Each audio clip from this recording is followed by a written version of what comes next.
बिस्मिल्लाहिर्रहमानिर्रहीम। अस्सलाम वालेकुम डियर स्टूडेंट्स। आज हम डिस्कस करेंगे कि एंजाइम की एक्टिविटी के ऊपर कौन कौन सी चीज़ें असरअंदाज होती है, कौन से ऐसे चीज़ें हैं जो कि एंजाइम की एक्टिविटीज़ को अफेक्ट कर लेती है या उसकी एक्टिविटी को ज़्यादा कर सकती है या उसकी एक्टिविटी को कम कर सकती है। तो यहाँ पे सबसे पहले हम डिस्कस करेंगे टेम्परेचर के हवाले से। टेम्परेचर एक ऐसा टर्म है जो कि एंजाइम की एक्टिविटी को बहुत ज़्यादा इफेक्ट कर लेती है। मिसाल के तौर पर अगर टेम्परेचर बहुत ज़्यादा कम है तो एंजाइम की एक्टिविटी कम होगी, लेकिन अगर हम टेम्परेचर को इंक्रीज़ करते हैं तो उसकी एक्टिविटी भी साथ में इंक्रीज़ होती है, लेकिन ये होता है एक खास लिमिट तक।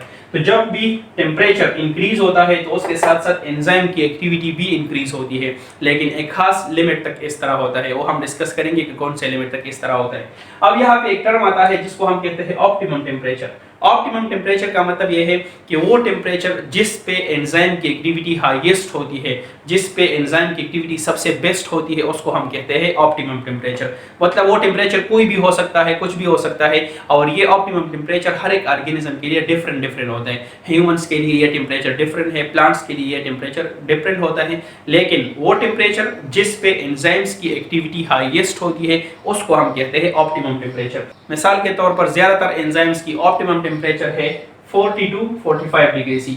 मतलब यह है कि अगर इनके दरमियान टेम्परेचर मौजूद है तो उसकी एक्टिविटी सबसे हाईएस्ट होगी। लेकिन अगर हम ह्यूमंस की बात कर ले तो ह्यूमंस की जो ऑप्टिमम टेम्परेचर है वो है 37 डिग्री सी। 37 डिग्री सी का मतलब यह है कि अगर 37 डिग्री सी इंसान का टेम्परेचर है तो वहाँ पे एंजाइम्स उसके अंदर सही काम करेंगे, उसके अंदर मेटाबॉलिज्म वाला फंक्शन सही रहेगा। लेकिन अगर टेम्परेचर इससे कम होता है तो भी उसके ऊपर इफेक्ट पड़ेगा, अगर टेम्परेचर ज्यादा होते हैं तो भी उसके ऊपर इफेक्ट करेगा।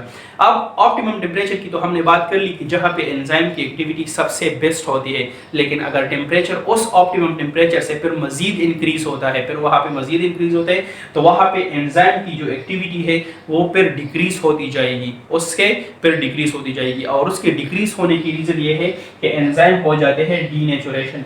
एंजाइम के अंदर हो जाता है डीनेचुरेशन। डीनेचुरेशन का मतलब यह है कि उस एंजाइम का जो नेचर है, उसका जो अपना स्पेसिफिक स्ट्रक्चर है वो बिगड़ जाता है, वो खराब हो जाता है ज्यादा टेम्परेचर की वजह से। तो फिर एंजाइम सही तरीके से काम नहीं कर सकते, तो हम कहते हैं कि एंजाइम डीनेचर हो गया। यहाँ पे एक ग्राफ के जरिए भी हम जाहिर कर सकते हैं कि मिसाल के तौर पर ये है रेट ऑफ केमिकल रिएक्शन और ये है टेम्परेचर। तो हम जितने जाएंगे टेम्परेचर को इंक्रीज करते जाएंगे तो साथ में ये एक्टिविटीज भी इंक्रीज होती जाती। और हम जब यहाँ पहुंच जाएंगे, लेट सपोज यहाँ पे 37 डिग्री सी तक हम पहुंच जाएंगे तो वहां पे उसकी एक्टिविटी हाईएस्ट है, लेकिन फिर अगर उससे हम मजीद टेम्परेचर इंक्रीज कर लेते हैं तो वो एक्टिविटी दोबारा एंजाइम की डिक्रीज होती जाती है। तो दोबारा सुन ले कि टेम्परेचर एक ऐसा टर्म है जो एंजाइम की एक्टिविटी को ज्यादा इफेक्ट कर लेती है। अगर टेम्परेचर कम है तो एंजाइम की एक्टिविटी कम होगी, अगर टेम्परेचर ज्यादा है तो उसकी एक्टिविटी ज्यादा होगी। लेकिन ये एक्टिविटी ज्यादा होना टेम्परेचर के इंक्रीज होने के साथ साथ होता है, लेकिन ये सिर्फ एक खास टर्म तक होता है। मिसाल के तौर पर अगर ऑप्टिमम टेम्परेचर की हम बात करें तो ऑप्टिमम टेम्परेचर वो टेम्परेचर होता है जहां पे एंजाइम की एक्टिविटी हाईएस्ट होती है। तो अब टेम्परेचर अगर ऑप्टिमम टेम्परेचर से फिर मजीद इंक्रीज होता है तो फिर एक्टिविटी दोबारा कम होती जाएगी, क्योंकि वो एंजाइम डीनेचर हो जाएंगे, वो ज्यादा टेम्परेचर को बर्दाश्त नहीं कर पाएंगे और उसके दरमियान जो बॉन्डिंग वगैरह है वो सारे खत्म हो जाएंगे। तो इसी वजह से टेम्परेचर इंक्रीज होने के साथ साथ उसका रेट इंक्रीज होता है उसकी एक्टिविटी, लेकिन जब मजीद इंक्रीज होता है एक खास लिमिट से ज्यादा तो फिर वो डिक्रीज होती जाती है। इसके बाद है इफेक्ट ऑफ पीएच कि पीएच का क्या इफेक्ट है एंजाइम की एक्टिविटी के ऊपर। पीएच का मतलब है पोटेंशियल हाइड्रोजन या पावर ऑफ हाइड्रोजन, इसको हम कहते हैं। और पीएच एक ऐसी वैल्यू है जिसमें हम जाहिर करते हैं, जिससे हम मालूम कर सकते हैं कि किसी भी सोल्यूशन का एसिडिटी कितनी है और या उसकी अल्कलिनिटी कितनी है। मतलब यह है कि एक सोल्यूशन हमारे पास मौजूद है या वो एसिडिक है, तेजाबियत उसमें मौजूद है, या वो अल्कलाइन है। अब पीएच का क्या इफेक्ट होगा एंजाइम की एक्टिविटी के ऊपर, तो यहाँ पे हम डिस्कस करेंगे।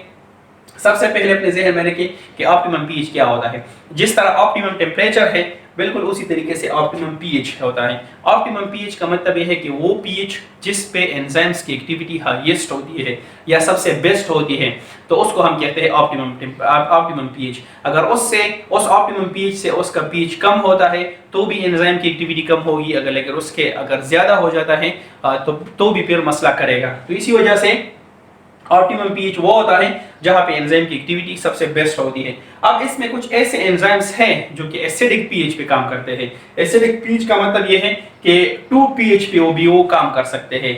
तो मिसाल के तौर पर पिप्सिन, पिप्सिन हमारे स्टमक के अंदर मौजूद है और हमारे स्टमक के अंदर तो HCl मौजूद है, तेजाब मौजूद है, तो इसी वजह से पिप्सिन सबसे बेस्ट काम कर लेता है 2 पीएच पे। तो इसको हम इसी वजह से कहते हैं कि ये एसिडिक पीएच पे काम करते हैं। लेकिन इसके मुकाबले में अगर हम ट्रिप्सिन की बात करें तो ट्रिप्सिन एक ऐसा एंजाइम है जो कि अल्कलाइन पीएच पे काम करता है, जो कि 8 है, तो वो उस पे काम कर लेता है। यहाँ पे मैं आपको बता देता हूँ कि ये पीएच अगर कितना होता है तो उसको हम एसिडिक कहते हैं और कितना होता है तो फिर उसको हम अल्कलाइन कहते हैं। तो पीएच होता है तकरीबन 1 से लेके या 0 से लेके तकरीबन 12 तक वो होते हैं। तो यहाँ पे हम करेंगे 1 से लेके 12 तक एक ग्राफ होता है। तो लेट्स सपोज अगर 7 है तो 7 से अगर वो कम है, अगर 7 से उसकी वैल्यू कम होती है तो हम कह सकते हैं कि ये एसिडिक है, वो सॉल्यूशन एसिडिक होगा। लेकिन अगर 7 से उसकी वैल्यू ज्यादा है तो फिर उसको हम कहते हैं कि ये अल्कलाइन होगा, वो सॉल्यूशन अल्कलाइन होगा। और इसको हम कैलकुलेट कर सकते हैं पीएच पेपर के जरिए या पीएच मीटर के जरिए उसको हम कैलकुलेट कर सकते हैं लेबोरेटरी के अंदर। तो यहाँ पे हमने दिया है कि एसिडिक पीएच पे जो एंजाइम बेस्ट काम कर लेता है वो पिप्सिन है और वो कितने पीएच पे काम करता है, वो है 2 पीएच। इसके मुकाबले में अल्कलाइन पीएच की अगर हम बात करें तो अल्कलाइन पीएच है तकरीबन 8 और जिस पे ट्रिप्सिन बेस्ट काम कर लेता है। लेकिन फिर भी मेजॉरिटी किस्म के जितने भी एंजाइम होते हैं वो बेस्ट काम कर लेते हैं 6 और 8 पीएच पे। अगर 6 और 8 पीएच पे है तो उसकी एक्टिविटी बेस्ट होगी, लेकिन अगर उससे फिर वो ज्यादा होते हैं पीएच या वो कम होते हैं तो फिर उसके ऊपर बहुत ज्यादा असर पड़ेगा। मिसाल के तौर पर यहाँ पे हमने एक ग्राफ ड्रा किया है, ये है एंजाइम एक्टिविटी और ये है पीएच। तो यहाँ से अगर हम स्टार्ट ले लें तो 4 और 8 पे पहुंच जाते हैं तो वहां पे उस एंजाइम की एक्टिविटी हाईएस्ट होती है। लेकिन अगर हम फिर मजीद पीएच को इंक्रीज कर लेते हैं दोबारा वो एंजाइम की एक्टिविटी डिक्रीज होती जाती है। तो लेट्स सपोज अगर हम इस तरीके से जा रहे हैं तो ये पीएच इंक्रीज हो रहा है तो साथ में एंजाइम की एक्टिविटी भी इंक्रीज हो रही है। लेकिन यहाँ तक पहुंचते हैं, यहाँ पे एक्टिविटी हाईएस्ट है, एक्टिविटी हाईएस्ट तो है लेकिन वो कौन से पीएच पे है, वो 6 और 8 पीएच पे हाईएस्ट है। लेकिन अगर हम पीएच मजीद इंक्रीज कर रहे हैं तो फिर वो एक्टिविटी दोबारा डिक्रीज हो रही है। तो जितने हम पीएच को इंक्रीज करते जाएंगे उतनी ही ज्यादा उसकी एक्टिविटी ज्यादा होती जाएगी, लेकिन एक खास लिमिट तक तकरीबन 8 तक वो जाएगी और उसके बाद फिर हम अगर मजीद पीएच इंक्रीज कर लेते हैं तो फिर उसकी एक्टिविटी डिक्रीज होती जाती है। लेकिन ये वाला फार्मूला सारे एंजाइम्स पे अप्लाई नहीं होता। मिसाल के तौर पर पिप्सिन 2 पीएच पे काम करता है, ट्रिप्सिन 8 पीएच पे काम कर लेता है सही तरीके से। अब अगली बार यह है कि इफेक्ट ऑफ सबस्ट्रेट कंसंट्रेशन, मतलब ये है इसका कि एंजाइम के ऊपर सबस्ट्रेट कंसंट्रेशन का कितना असर होता है और उसकी वजह से किस तरीके से होता है ये चीज़ें। तो जब भी सबस्ट्रेट कंसंट्रेशन इंक्रीज होता है, सबस्ट्रेट का कंसंट्रेशन ज़्यादा होता जाता है तो वहाँ पे क्या होता है, वहाँ पे उसके साथ उसकी एक्टिविटी इंक्रीज होती है।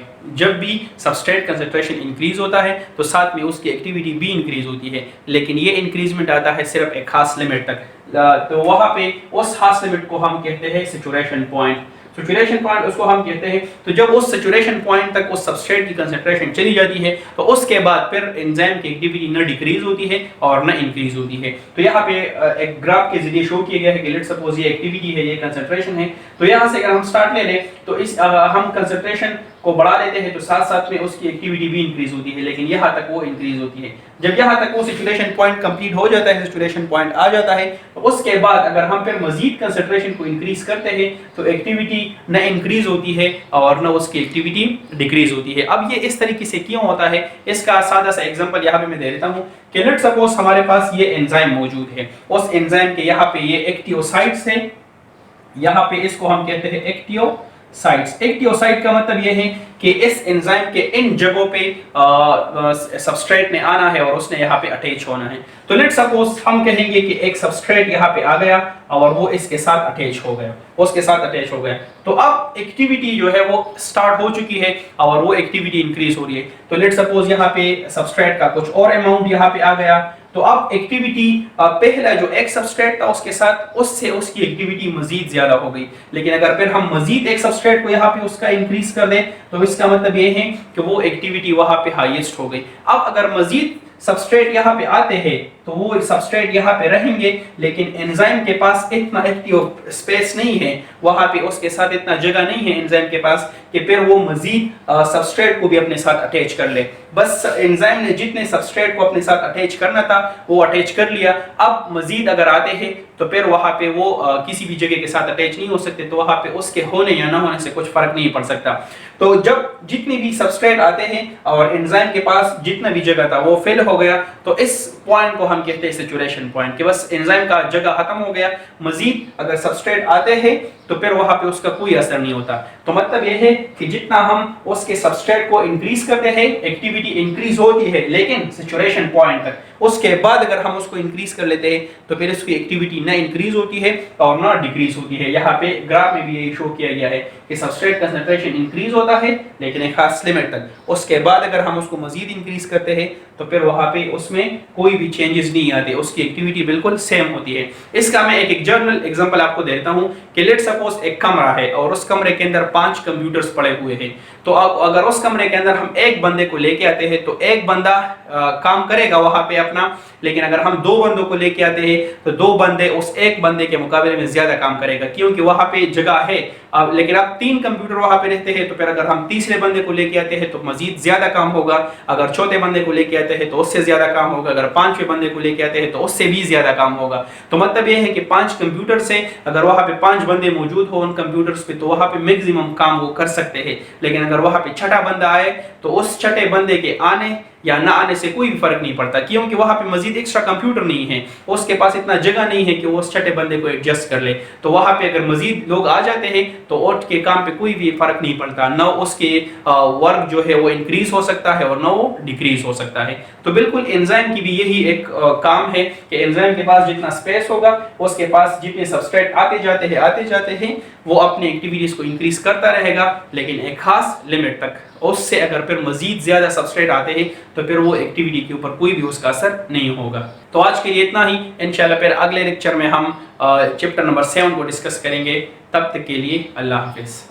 अल्लाहुम्मा अंफअना बिमा अल्लमतना वअल्लिमना मा यंफअना वज़िदना इल्मा।